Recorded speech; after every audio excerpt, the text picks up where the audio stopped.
Sean todos bienvenidos. Se ven hermosos esta mañana, tan radiantes. Dios es bueno. Amén. Bueno, nosotros estamos hoy en el día 12 de 21 días de ayuno. ¿Cuántos están ayunando? Bueno, muy poquitos están ayunando, no creo.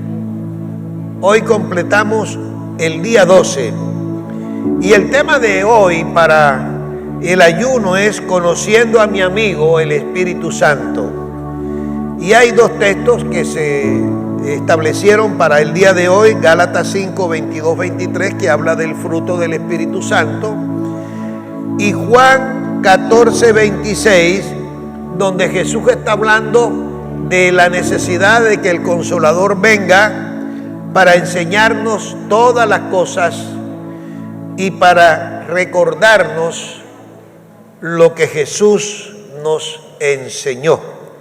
Amén. Y como estamos en la dieta del pavo, ¿cuántos están comiendo pavo aquí? Amén. Bueno, muy poquitos están comiendo pavo. No me diga que no le gusta el pavo es sabroso. Y este pavo que tenemos aquí es espectacular. La palabra pavo significa palabra, ayuno y adoración, vigilia y oración. Pavo, ¿verdad? Y el mes de marzo lo hemos dedicado para hablar de la primera parte del pavo, la P, que es la palabra de Dios, ¿verdad? Y nosotros estamos convencidos que sin la palabra de Dios la vida no tiene propósito. Y quiero que vaya conmigo un momentico a Hebreos capítulo 4, versículo 12, y ahí hay un texto muy interesante, muy importante. Hebreos capítulo 4, versículo 12. Y mientras usted lo busca, yo quiero resaltarle al liderazgo de la iglesia la lectura de nuestro pan diario. Y qué maravillosa experiencia en la palabra de Ezequiel cuando habla del valle de los huesos secos. Qué hermoso ver en Deuteronomio capítulo 17 al 19 lo que Dios habla a su pueblo Israel, y en Marcos 13 del 1 al 20 ver esa obra maravillosa, esas enseñanzas de Jesús que nos guían a nosotros a toda la verdad. Y está hablando Jesús allí de las cosas que acontecerán antes del final de los tiempos. Así que yo animo al liderazgo, no solamente ayune y empodérese con la palabra que tenemos para el ayuno de hoy, sino que también siga el tiempo de devoción, el pan diario, para que nutra su vida espiritual. Yo siempre he estado convencido, porque ha sido mi experiencia, que el que quiere más de Dios, Dios le da más. Ese es como el hijo más comelón de la casa, a ese siempre le preparan una porción mayor, porque la mamá sabe que ese es el que más traga. ¿Cuántos hijos comelones de Dios hay aquí?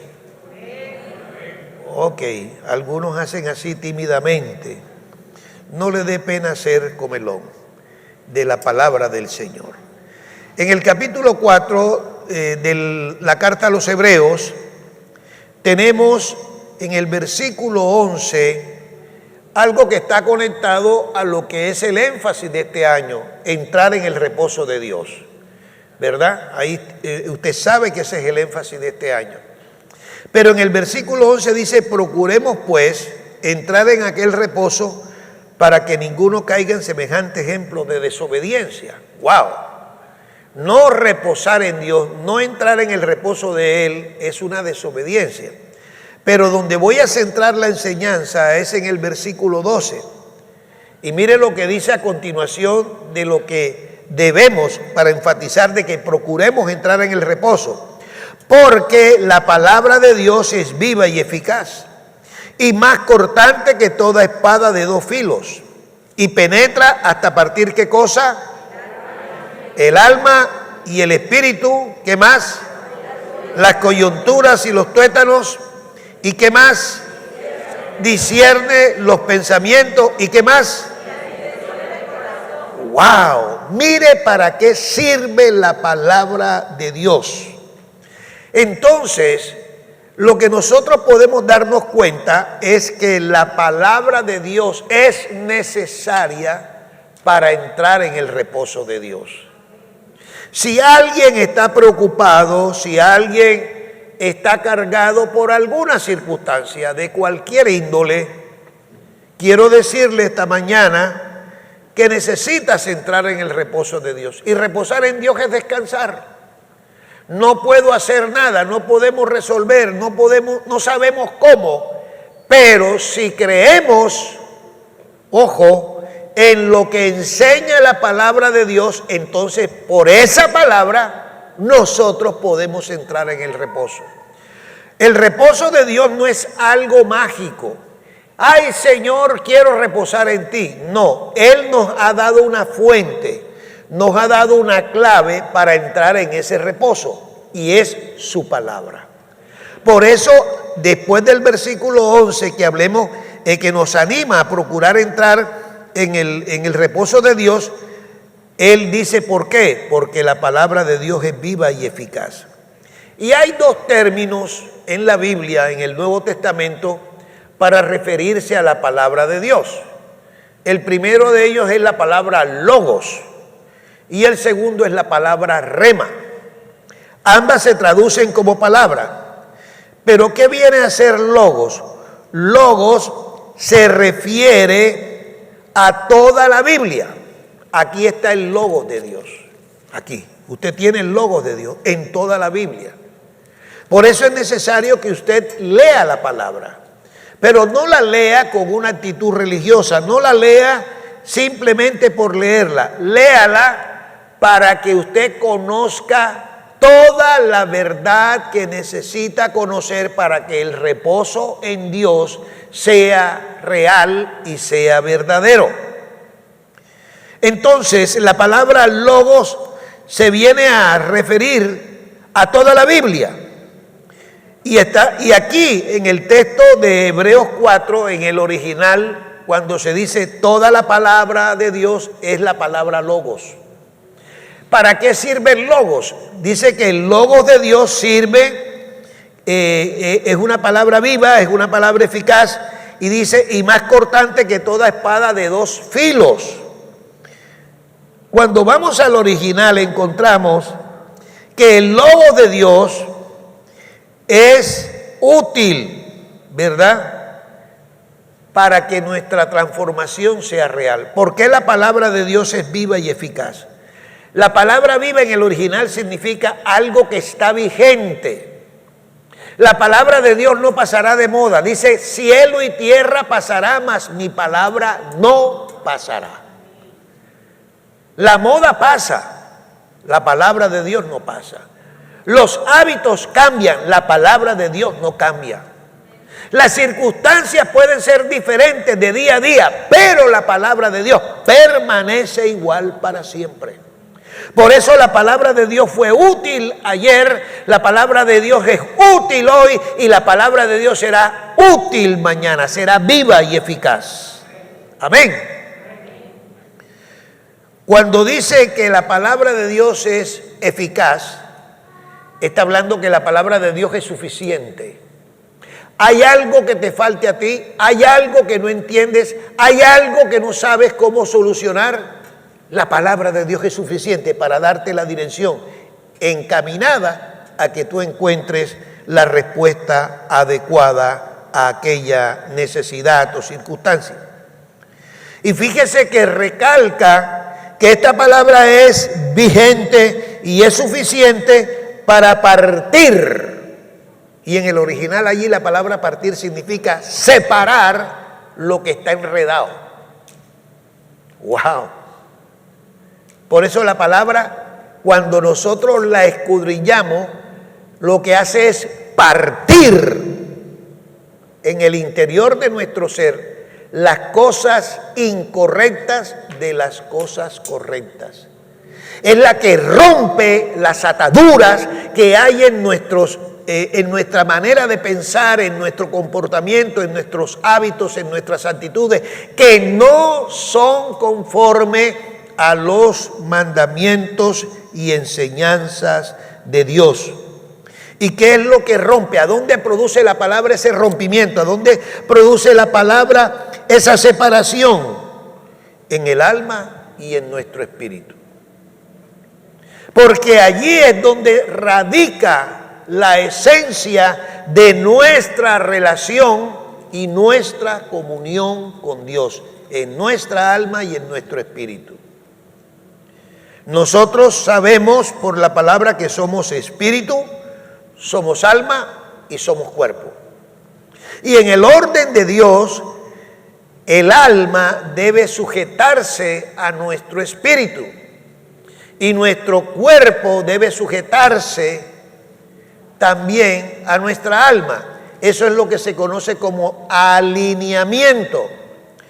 Aquellos que son conductores de vehículos automotores saben que llega un momento en que el vehículo se desajusta y hay que volverlo ¿a qué? A alinear. Porque si usted le suelta el timón, el carro coge para cualquier lado. Entonces es necesario hacer una revisión para que las llantas y la dirección del vehículo corran en el sentido correcto y adecuado. Eso hace la palabra de Dios. Produce en nuestro ser interior un alineamiento. Muchas veces nosotros nos damos cuenta y la gente se da cuenta que tenemos las emociones alteradas. Hay personas que son como el fósforo. Cualquier cosa que lo roce lo enciende. Cualquier cosita que lo incomode lo prende. La palabra de Dios nos quita el fósforo. El fósforo solamente es necesario como un elemento dentro del funcionamiento nutricional de nuestro organismo. Pero el fósforo no sirve para nuestras relaciones interpersonales con los demás, porque el fósforo cuando se raya, se prende. Y cuando se prende, incendia. Y el incendio destruye. ¿Cuántos han experimentado alguna vez haber sido fósforo? Y prendió una pelea, prendió un incendio. Y después allá, y mamita mía, no hay bombero que apague eso. ¿Verdad? Porque a diferencia de los incendios naturales, usted sabe que los bomberos son expertos, pero cuando usted ha incendiado a alguien, o ha incendiado una familia, o ha incendiado una relación, ¿quién apaga eso? No hay bombero que lo apague. ¿Estamos entendiendo la palabra?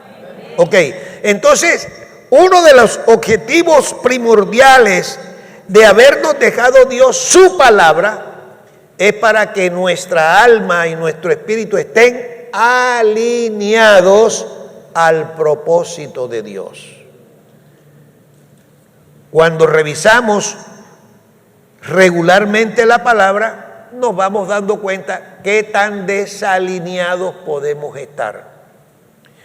Número uno, si usted es una persona que vive tomando decisiones al calor de sus estados de ánimo o de sus emociones alteradas, usted está desalineado. Si usted vive tomando decisiones o negándose a hacer cosas porque su estado emocional es deprimente, usted está desalineado. Que la gente que no conoce a Dios, que la gente que no toma en cuenta la palabra de Dios, ande como anda, es comprensible. Pero que alguien que se llame cristiano ande desalineado, eso sí es preocupante. Ahora démonos cuenta entonces la gran trascendencia que tiene que nosotros de manera permanente, no ocasionalmente, no cada domingo cuando vengo a la congregación, sino permanentemente, y esa permanencia habla de día, Diariamente nosotros debemos acudir al Logos de Dios para que ese Logos nos pueda mostrar cómo está nuestra alma y nuestro espíritu. Y dice que discierne los pensamientos y las intenciones del corazón. La misma palabra de Dios enseña que lo que el hombre piensa y lo que el hombre habla sale del corazón. No es como dice un personaje cómico de la televisión que fue que se me chispoteó. No. A nosotros no nos chispotean las cosas. Eso está dentro del corazón. Por eso entonces la palabra cuando viene, cuando el Logo de Dios viene, es como un reflector que se mete en un cuarto oscuro. Y ese reflector va mostrando qué hay escondido o guardado en ese cuarto oscuro. Nuestro corazón y nuestra mente son como un cuarto oscuro que guarda cosas que hacen daño no solamente a nosotros, sino a las personas que nos rodean. Una persona amargada, resentida, una persona impaciente, una persona mal hablada, deslenguada, tiene guardado en el corazón y en el pensamiento cosas que no le sirven para cumplir el propósito de Dios en la tierra. De nada sirve que digamos, es que Dios sabe que yo soy así. Pero si ya tú sabes que Él sabe lo que tú eres, ¿por qué no cambias? Si la Biblia te está mostrando que ese comportamiento no es adecuado, ¿por qué no tomas las medidas para que lo que está allí estorbando en tu corazón y en tus pensamientos sea sacado por el Espíritu de Dios y entonces por la palabra tú empieces a atesorar en el corazón los mandamientos, principios, enseñanzas, ordenanzas de Dios que están en su palabra? Si usted quiere comprar muebles nuevos, porque los que tiene ya están viejos, ¿qué tiene que hacer con los muebles viejos? No oigo. Bote eso, hombre. Bote eso. Primero están ocupando un espacio. Usted necesita ese espacio para lo nuevo. De igual manera, el Espíritu Santo nos está diciendo esta mañana, tengo unos muebles nuevos, unos electrodomésticos nuevos para tu vida espiritual, pero estoy pidiéndote que me dejes sacar lo viejo que tienes adentro que está chueco. Ahora, si los jóvenes de hoy no saben qué es chueco, chueco es algo que funciona mal. Eso es lo chueco, está cojo, está destartalado, tiene mucho ruido, eso es lo chueco. Ya. Mire a su vecino y dígale, párale bola a la chuequera.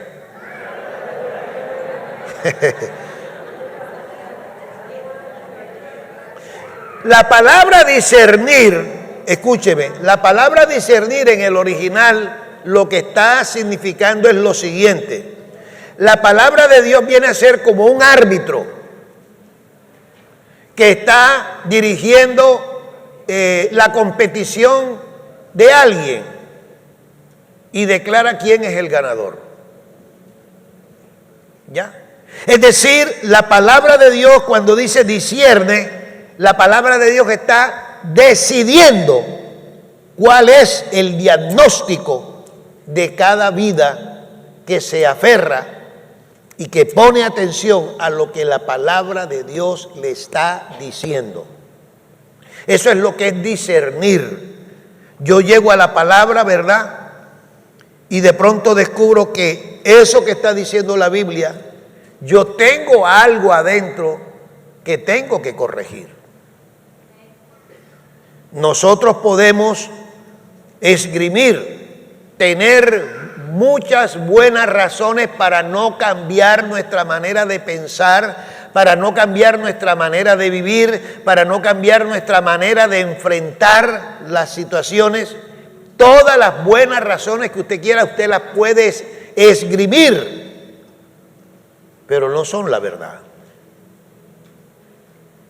Voy a poner un ejemplo. ¿De qué nos sirve seguir siendo rencorosos y buscar desquitarnos las ofensas o los golpes que nos da la vida si Dios nos dice que el nuevo mueble que debo tener en el corazón se llama perdón?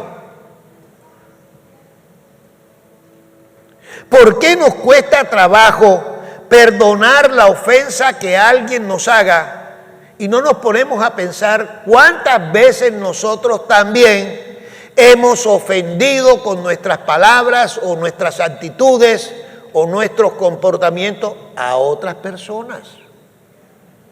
Levánteme la mano el que aquí jamás en su vida ha ofendido a nadie.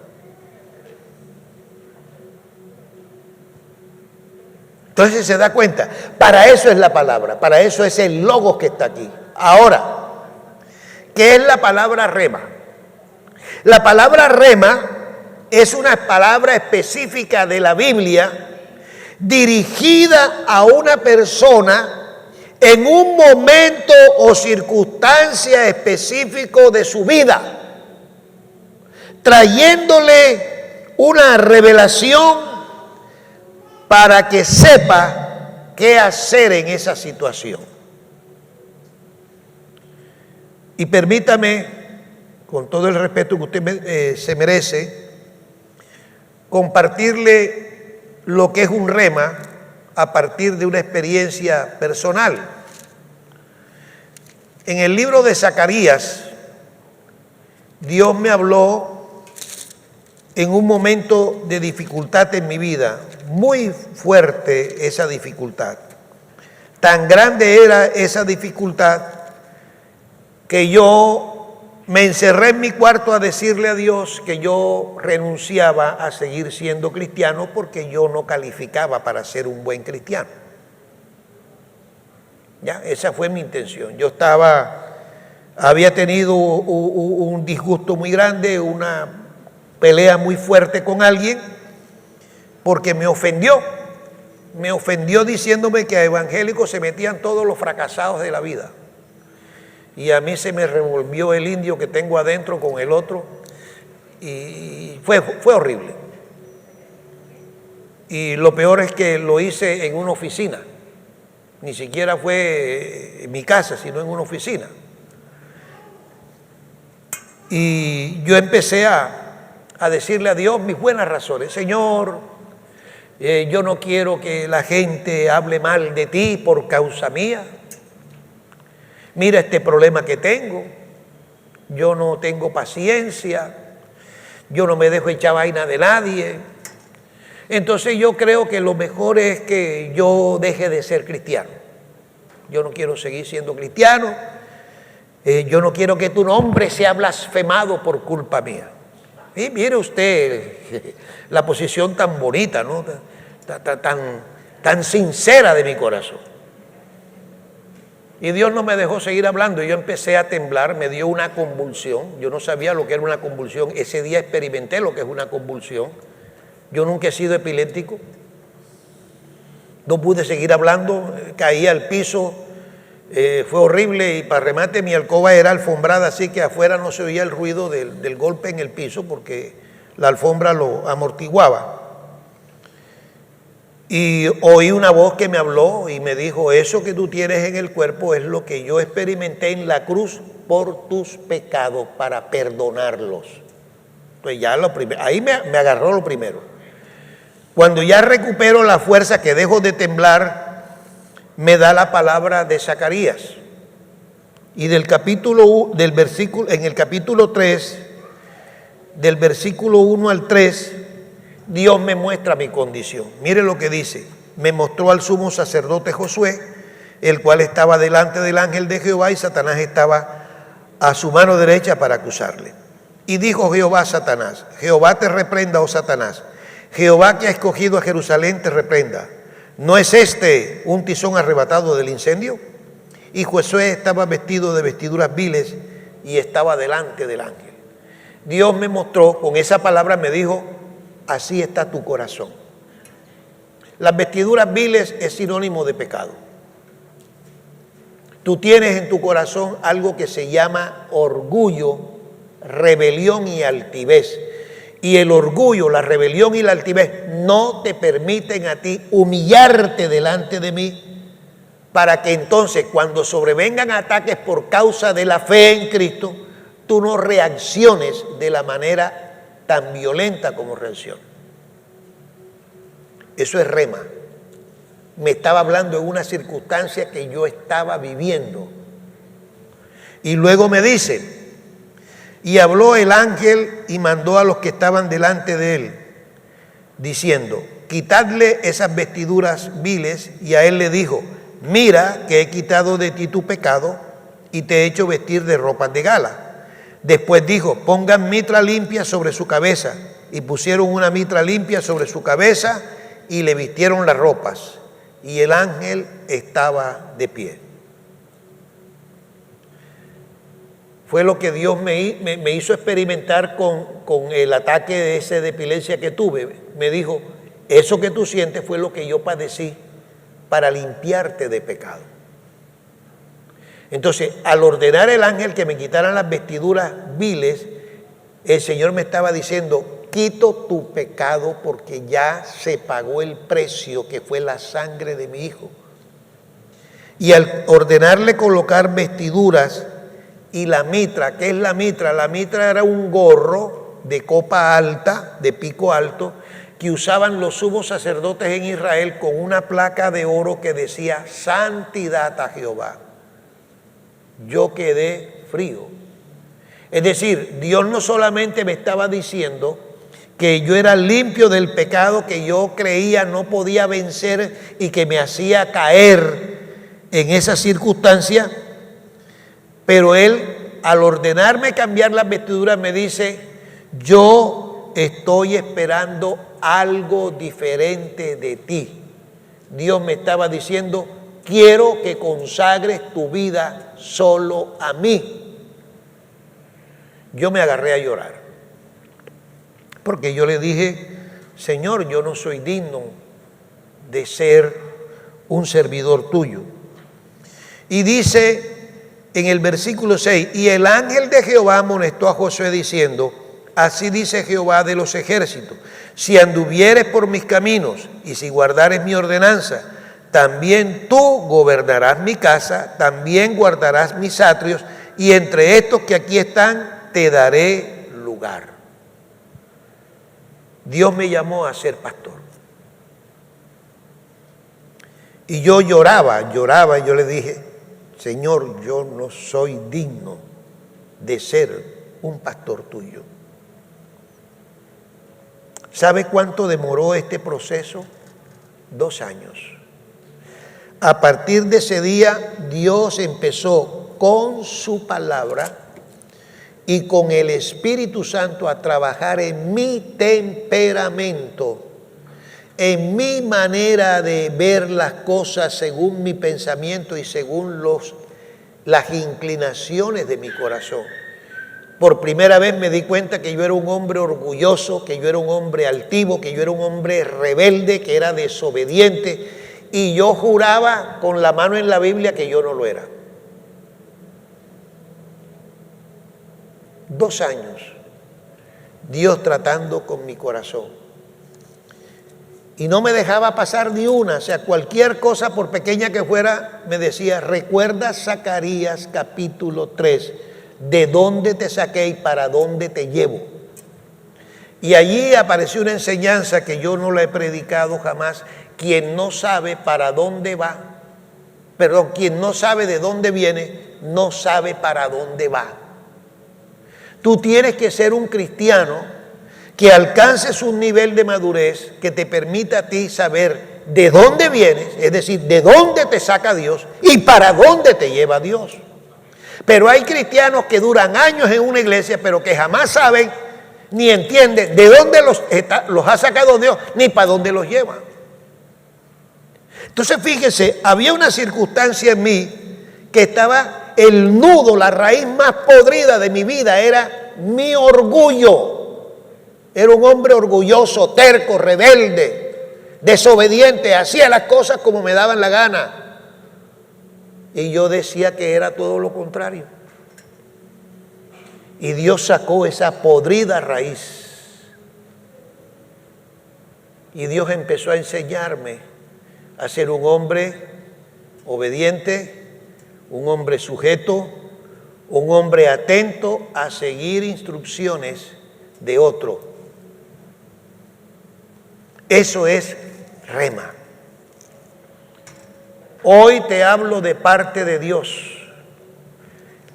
En medio del logos hay una palabra rema para esas áreas de tu vida con las que tú estás luchando, y algunos se las han tirado de locos, de locas, para no prestarle atención a Dios.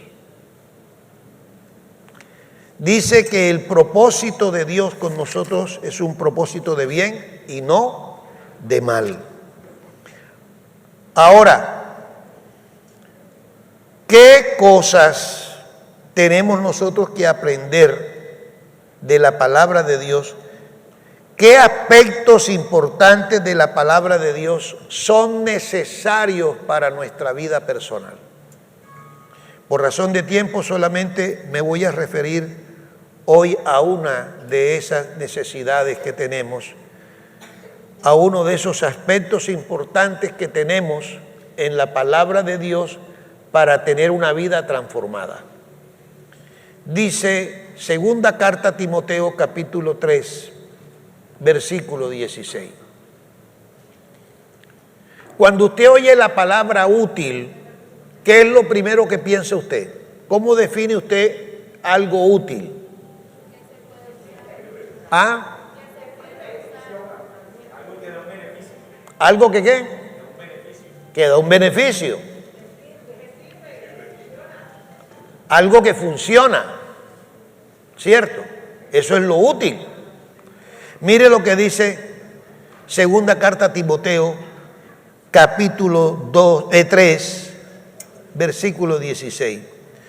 Toda la escritura es ¿qué? Ojo, es ¿qué? Inspirada por Dios.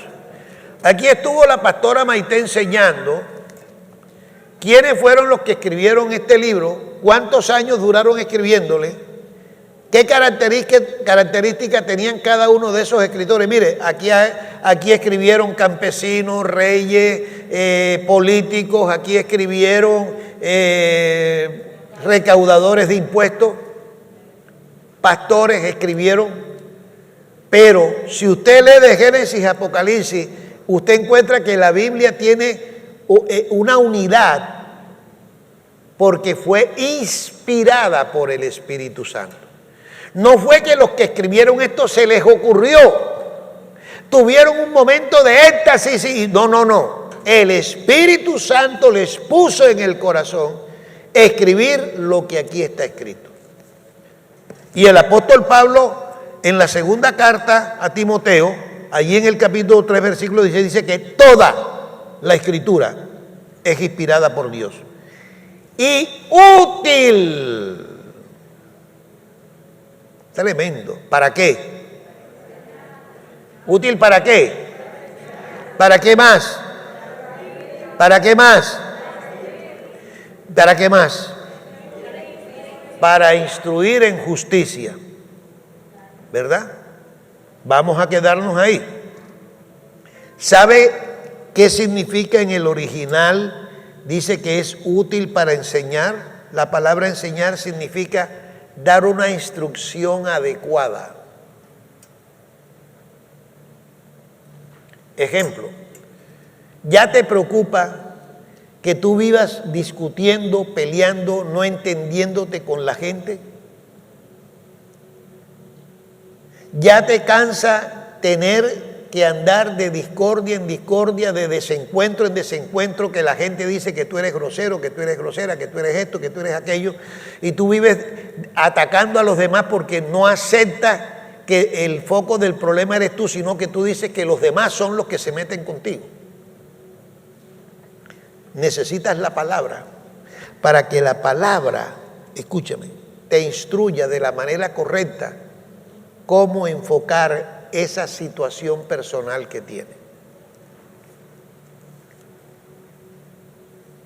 Yo aprendí de mi pastor algo Cuando la gente llegaba a consejería, mire pastor, que resulta que aquí, que en mi casa, que en la calle, que en la oficina, todo el mundo me la tiene montada. Todo el mundo. Él se quedaba mirando y decía, dime una cosa, ¿qué estás haciendo tú? ¿Cómo te estás portando tú que has levantado semejante unanimidad que todos te la quieren montada? Algo estás haciendo tú que hace que la gente te la monte. Porque siempre nosotros nos ponemos en el papel de víctimas. Yo quiero decirle, para que haya un victimario, se requiere una víctima. Y a veces no es que somos víctimas, somos victimarios victimizados.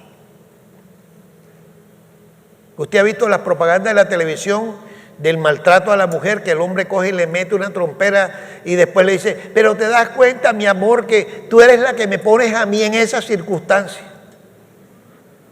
Vea, se necesita tener hígado de yo no sé qué para salir diciendo, después de dar una puñera, decirle a la mujer que ella es la culpable de que él le haya pegado. ¿Cómo así? ¿Sí se da cuenta? Ok, entonces, la palabra es útil para instruirnos de la manera correcta. Hay instrucciones que a uno le dan en la vida que son equivocadas.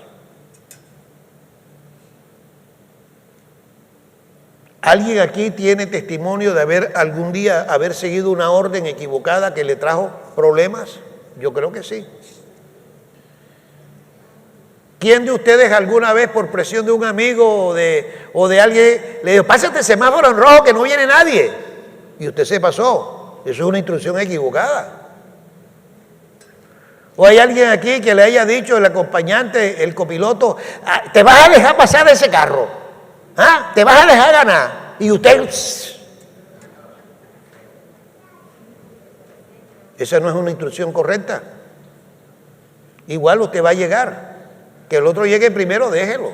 Usted va a llegar. Mucha gente se ha matado así. Se pasa el semáforo en rojo y se llevó a otro por delante, ahí viene el problema. O aceleró y se metió en contravía, se estrelló y ahí fue el ayayay mamita mía. Quiero alentarte que aquí hay beneficios para que tu vida sea instruida, para enseñarte. Lo segundo, que la palabra es útil para redarguir. ¿Qué significa la palabra redarguir en el original griego? Significa refutar, amonestar, convencer. Deje que sea Dios quien lo convenza a usted de aquellas cosas que están incorrectas en usted y que reafirme aquellas cosas buenas que hay en usted, pero por la palabra. Por la palabra. Mire lo siguiente, mire mi mano. Cuando yo digo, por culpa de ella, ¿con cuántos dedos le estoy apuntando? ¿Y con cuántos dedos me estoy apuntando yo? 3. Por culpa de ella. Nunca vuelva a culpar a nadie de sus errores o de las situaciones que le han hecho daño o le han traído tristeza. ¿Cuál es tu parte en esa situación? Algo hizo uno que posibilitó esa agresión y ese desbarajuste. Entonces necesitamos la palabra para que nos convenza de que necesitamos hacer cambios. Pero también es útil ¿para qué? Para corregir. Y me gusta porque en el original griego la palabra que se tradujo al español como corregir significa enderezar de nuevo. Hay caminos que al hombre le parecen correctos, pero su fin es camino ¿de qué? De muerte. Yo estuve predicando hace poco sobre el atajo, la ley del atajo. Nos han dicho que cuando usted coge un atajo, llega más rápido a un lugar. Eso no es tan cierto. porque los bandidos y los ladrones saben que la gente le gusta ese atajo y por ahí atracan más. Nunca el atajo será el camino adecuado para un cristiano. Camine por el camino correcto. Y para eso es la palabra, para corregirnos, para enderezar lo que está torcido, para que dejemos aquellas cosas que no están siendo de bendición a nuestra vida. Ahora, ¿cuál es el propósito de la utilidad de la palabra en el creyente? Lea conmigo el versículo 17. ¿A fin de que el hombre de Dios sea qué? Perfecto, enteramente preparado ¿para qué? ¿Usted sabía que usted es perfecto? ¿Perfecta? No lo estoy diciendo yo, se lo está diciendo Dios a usted, en su cara. Pero ¿cuál es la perfección de que está hablando aquí en la palabra de Dios? Dice, a fin de que el hombre de Dios sea perfecto. Es decir, que el hombre y la mujer de Dios estén completos. Si hay una pieza que tiene un tornillo flojo y usted echa a andar el mecanismo, ¿qué sucederá entonces con esa parte que tiene el tornillo flojo? No va a funcionar. Se puede provocar un accidente. Pensemos en un vehículo automotor. Yo tengo la costumbre, cuando voy a coger carretera larga, yo llevo el carro antes a una serviteca, mando revisar llantas, mando revisar frenos, mando revisar porque yo quiero tener certeza de que el carro no me presente alguna falla en carretera. ¿Ya? Entonces, eso es lo que es perfecto. Algo que está completo. Dios quiere que tú y yo todos los días salgamos a la calle completos, manejemos nuestro matrimonio, la relación matrimonial completo, manejemos nuestra relación laboral completos. Porque no puede ser que para unas cosas yo tomo en cuenta la palabra, pero para otras me reservo el libre albedrío de hacer lo contrario o hacerlo como el mundo lo hace.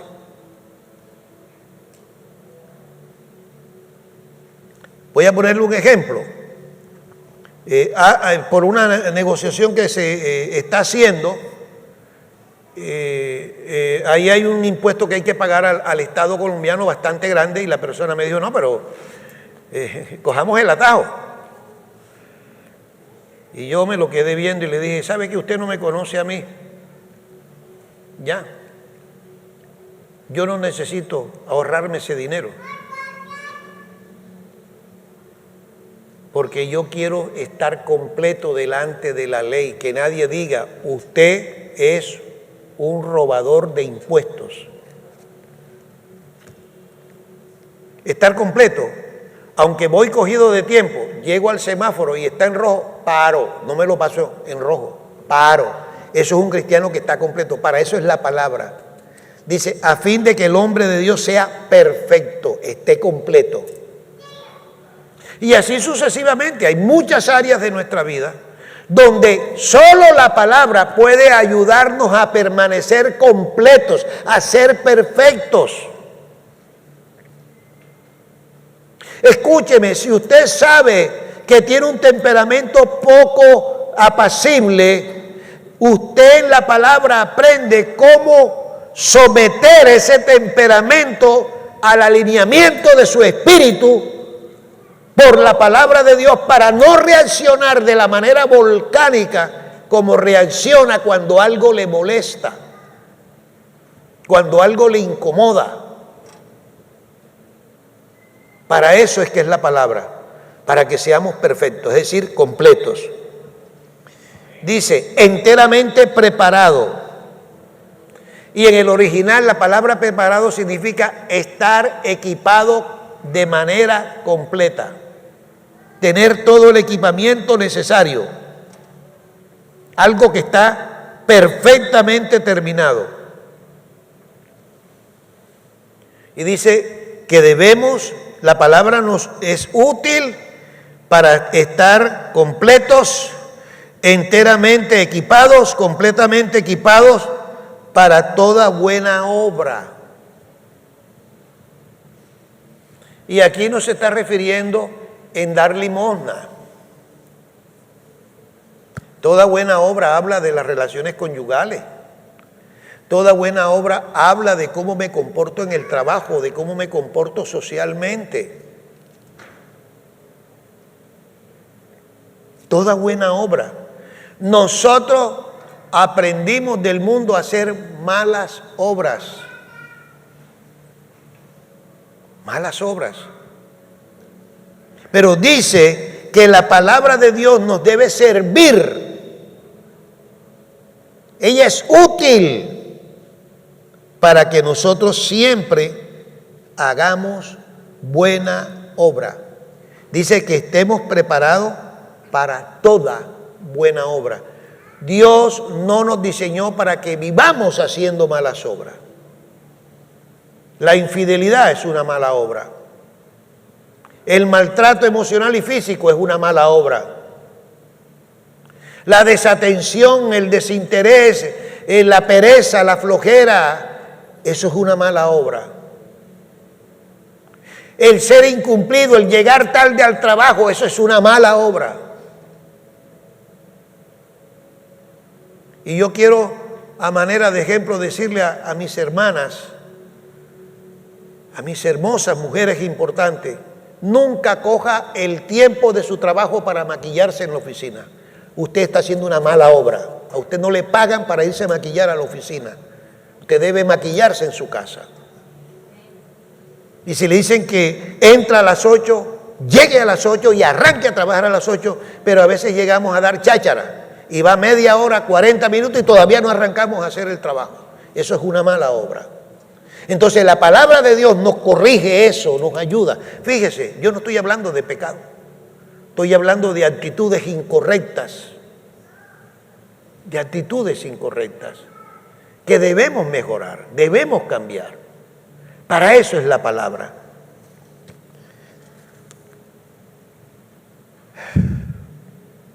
Dice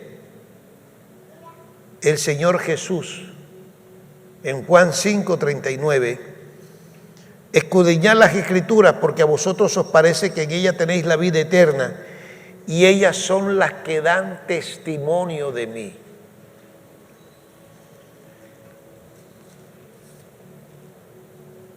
El apóstol,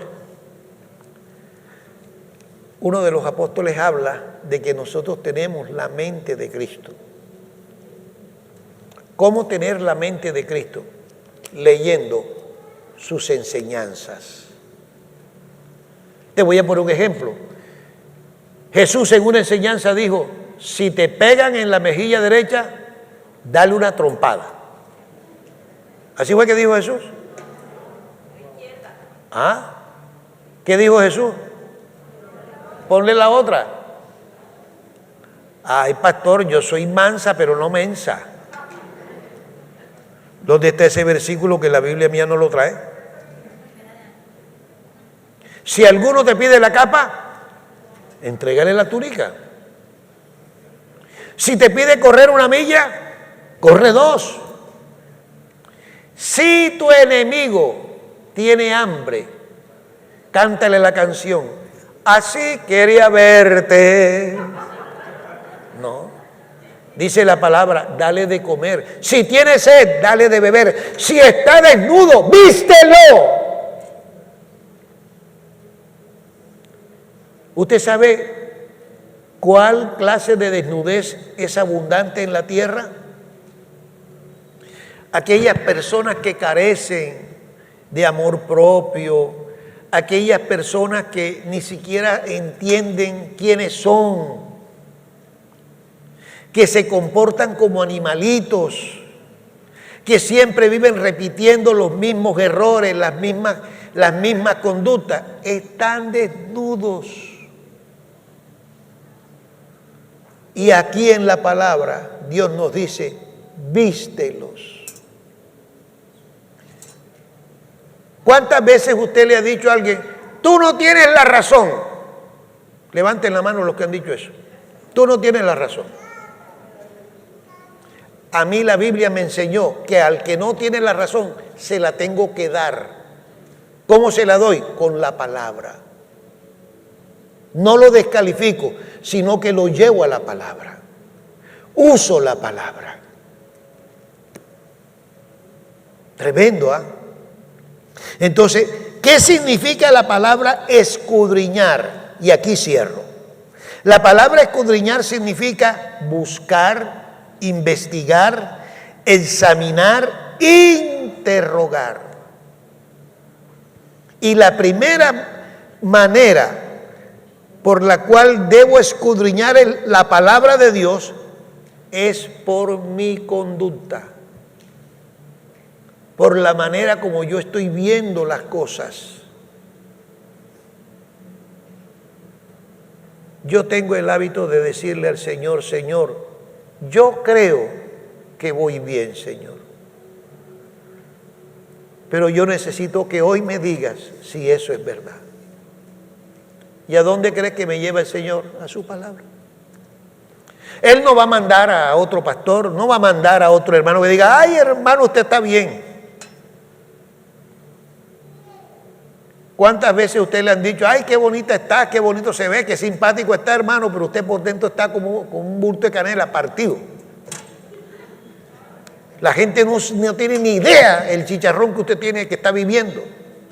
Pero la gente externamente lo ve a usted bien. Pero el único que sabe cómo estamos de verdad es Dios. ¿Y él qué hace? Coge la palabra. Amados, que de aquí en adelante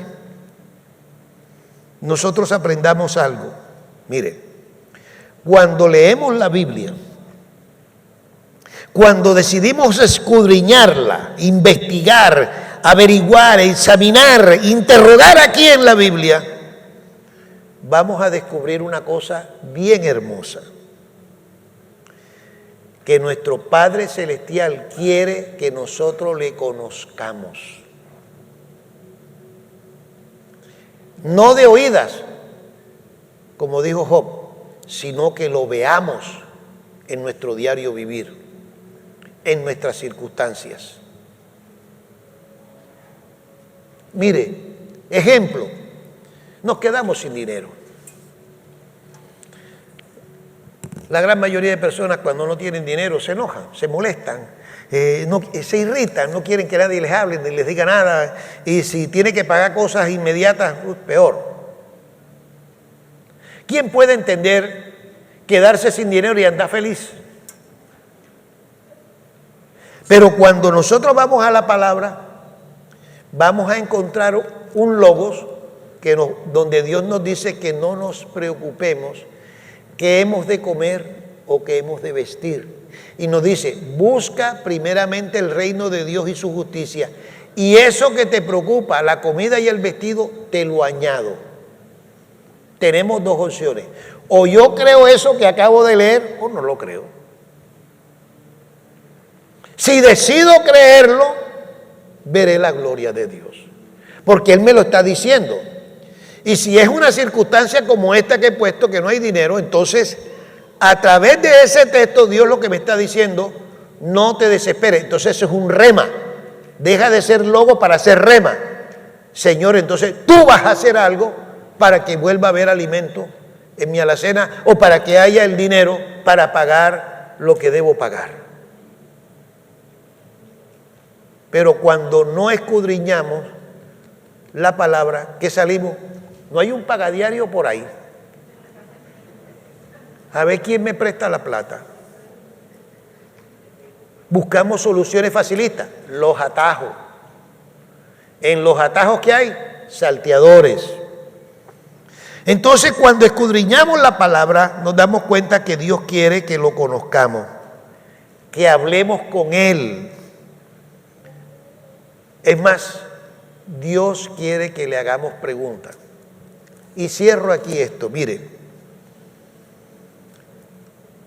¿cómo le hablas tú a tu papá y a tu mamá?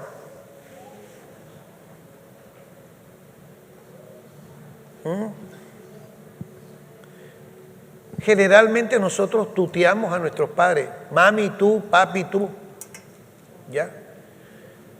A mí me cuesta trabajo decir usted, porque cuando yo voy a la palabra encuentro que todos los escritores bíblicos a Dios le dicen, pero tú, no le dice, pero usted. El usted es muy protocolario.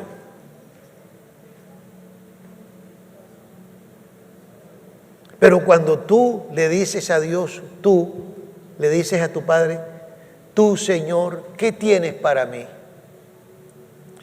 Se entra en un nivel de mayor intimidad, de mayor confianza. Siempre acostumbro a decirle, Señor, tú sabes cómo me siento. Tú lo sabes. Y casi generalmente cuando yo empiezo a hablarle a Dios así, yo termino llorando. Porque yo no necesito asumir posturas falsas, hipócritas, delante de Él como tratando de mostrar que estoy bien, cuando yo sé que Él sabe que yo estoy mal. Entonces eso me da confianza. ¿Sabe por qué he llegado a ese nivel? Por escudriñar la palabra.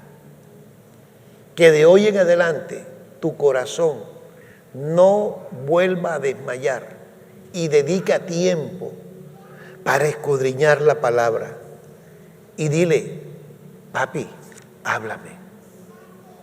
Papá, háblame. Señor, háblame. Y si no entiendes, dile, Señor, me diste una palabra, no entiendo. Quiero entender la palabra. ¿Sabe por qué? Porque hay un maestro y es el Espíritu Santo. Como Él fue el que inspiró esto, Él sí sabe cómo se aplica a la vida personal. Vamos nosotros por los remas que Dios tiene para nosotros.